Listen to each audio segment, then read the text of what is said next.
Bonjour, je suis Frédéric Rival, donc le président de l'Aquaramio, l'aquarium associatif de Saint-Chamond. Je vais vous présenter du coup le lac Tanganyika avec notre bac numéro 6 qui représente une partie de ce lac. La mascotte de ce bac est le Trophéos.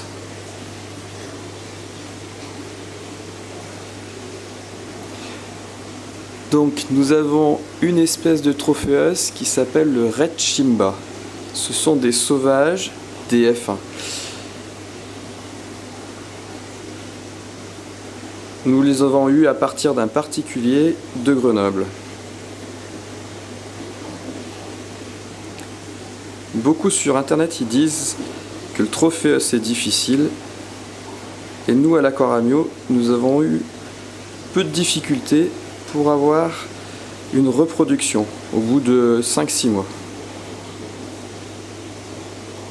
Donc du coup je vais vous expliquer un peu ce qu'on a fait pour que vous puissiez peut-être faire pareil chez vous. Nous avons un joli banc de Cyprichromis. Ce sont des F1 ou F2. Ce sont l'espèce Jumbo et ils proviennent de la région Kambwimba. Donc que ce soit les Trophéos ou les Cyprichromis, ce sont des espèces à reproduction, on dit à incubateurs buccaux. Donc ils gardent les petits en bouche pendant un certain moment. Donc au niveau du lac Tanganyika, c'est un lac à eau dure et à pH élevé. En aquarium, pour réussir à faire de même, on utilise des pierres calcaires, comme vous pouvez voir ici ce sont des pierres plates, et du sable de corail. Le sable de corail est facultatif, on peut le remplacer par du sable de piscine. C'est un effet plus fin et après c'est au goût de chacun.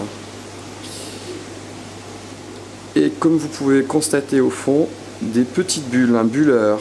L'objectif est d'oxygéner l'eau pour faire pour faire augmenter le pH. La décoration, nous avons opté pour une décoration en hauteur. L'avantage, il y a des avantages et des inconvénients. L'inconvénient majeur, c'est que c'est non naturel.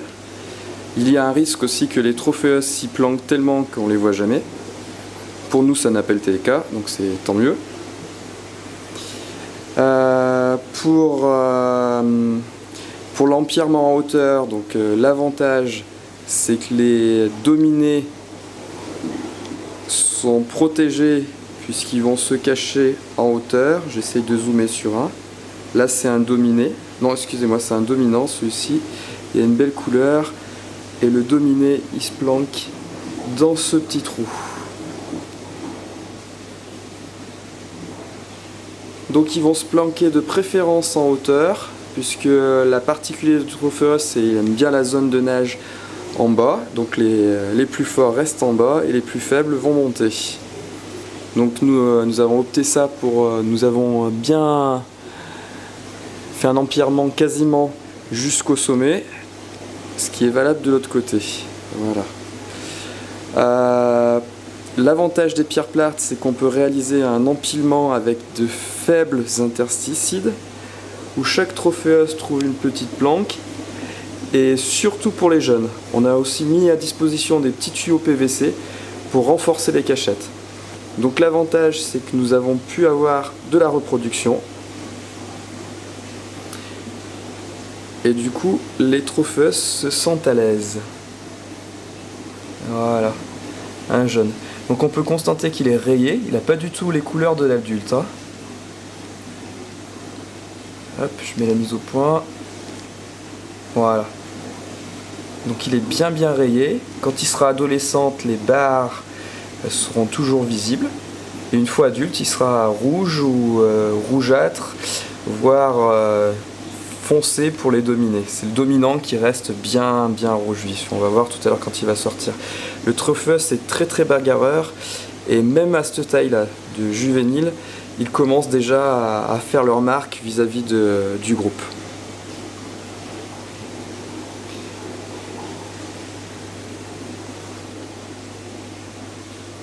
Donc là, le comportement du Tropheus, c'est qu'il a une hiérarchie. Il y a le dominant, les sous-chefs et le martyr. Le martyr, il ne faut jamais l'enlever du bac, parce qu'il y aura un autre martyr à sa place. Hélas. Voici le dominant. Donc le dominant, il se montre, il essaye de regarder tout l'aquarium au maximum, et la zone de nage au milieu lui est réservée. Quand il y en a un de ses confrères qui nage trop souvent dedans, il va le pourchasser et le remettre à sa place. Donc l'éclairage, il est de 5-6 heures je crois. Vous pouvez constater des algues sur les pierres. Ça, plutôt qu'un côté esthétique, c'est plutôt que ça représente un peu le côté naturel. Le Tropheus va y brouter dessus, ça fait un peu de l'alimentation. Donc plus tard, là nous sommes en réflexion, on aimerait bien rajouter un autre petit banc de conchiclicole, donc avec un petit groupe de coquillages, histoire de voir un autre mode de reproduction. Donc pour l'instant ils ne sont pas présents. Donc là on peut voir le jeune et au milieu d'un groupe de Cyprichromis. Le Cyprichromis, il faut une bonne hauteur d'eau et aussi beaucoup de poissons, puisque c'est une espèce grégaire. Donc voilà pour le bac en lui-même. Hop, je vais zoomer sur la petite... Ah, on va pas voir, ça sert à rien. Donc voilà. Voici le bac. Je vous montre encore un petit peu.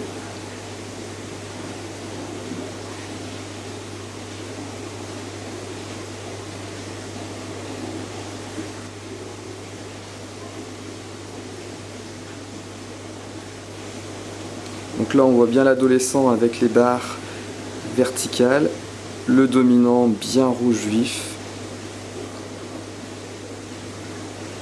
Donc un incubateur buccal. La femelle elle va garder en bouche les petits et les libérer, je ne sais pas combien de temps, mais un certain temps. Ils auront déjà une belle taille et pourront survivre dans l'aquarium.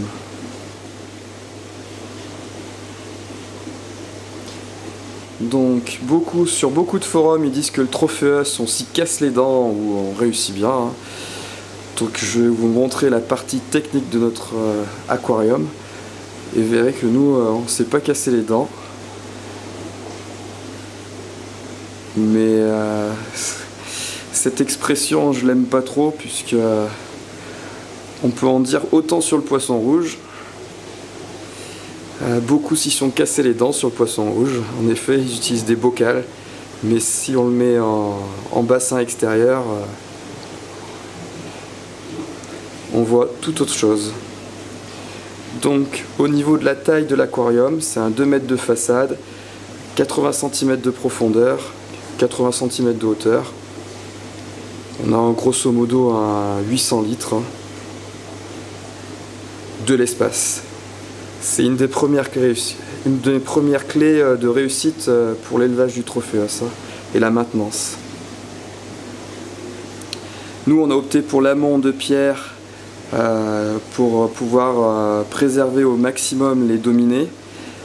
Beaucoup de petites cachettes avec des interstitides pour les alevins. On a opté pour 2 amas de pierre. Au départ, on espérait presque une division du clan en deux, mais bon, un seul dominant dans le bac, forcément. C'est un gros bagarreur. Donc au niveau des pierres calcaires, du sable de corail, on obtient une eau très dure. Au niveau de l'oxygénation, ça va permettre de maintenir le pH élevé, donc le pH basique.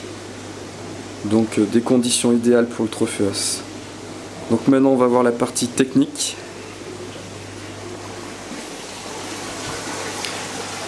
Donc là vous pouvez voir le local avec vue sur le décor arrière, donc un décor extérieur fait en polystyrène avec une projection de sable et collé avec de la colle époxy. Donc là c'est impeccable, que vous avez pu voir tout à l'heure, c'est magnifique, ça prend jamais d'algues, c'est toujours propre.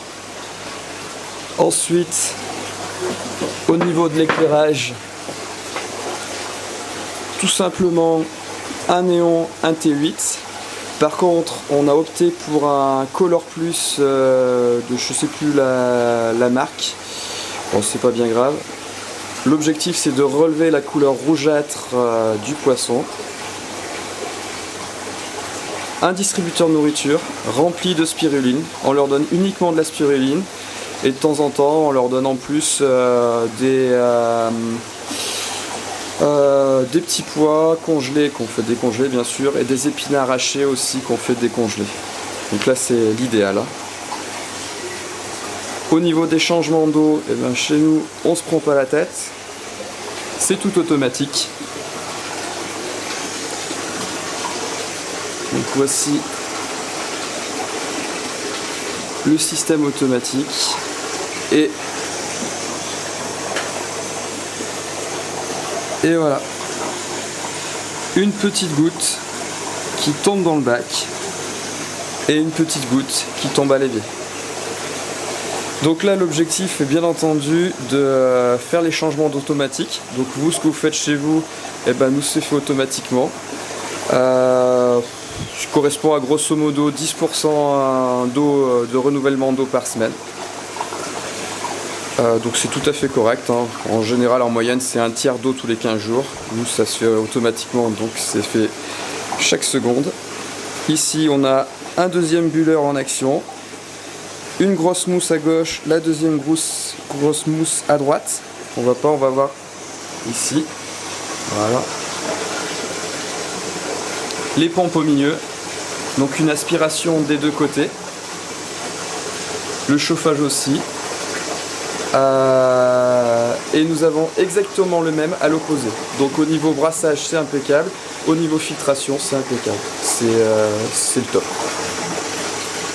Les mousses fixent les bactéries, le sable de corail aussi, donc rien à dire. Au niveau en plus de la décante, nous avons un léger interstice entre l'aquarium et la décante, ce qui permet de faire rentrer l'eau, et en plus ça nous permet de faire rentrer les petits alevins. Du coup ils viennent parfois se planquer à l'intérieur de la décante et on récupère comme ça des alevins qui grossissent tranquillement, sans aucun maintenance de notre part. C'est génial. Donc au niveau voilà. Et au niveau de nourrir les alevins, c'est exactement comme le reste, spiruline, et ils se débrouillent tout seuls. Pour les cyprichromis, ils sont plutôt une tendance carnée, mais l'ancien propriétaire leur donnait uniquement de la spiruline, on a continué et ils s'en portent parfaitement, puisqu'ils n'ont aucun décès depuis que nous les avons, comme le particulier avant. Donc voici. Donc j'espère que ma petite présentation vous aura plu, peut-être donner envie de représenter une partie du lac Tanganyika chez vous, ou de venir l'observer chez nous. Voilà. J'en profite pour vous dire que nous sommes une association, nous ouvrons au public 4 fois à l'année. Vous pouvez voir tout ceci sur notre site internet, donc dans un moteur de recherche vous tapez Aquarium de Saint-Chamond ou tout simplement aquaramio.com. Voilà, avec mes remerciements. Et j'espère que ça vous a plu.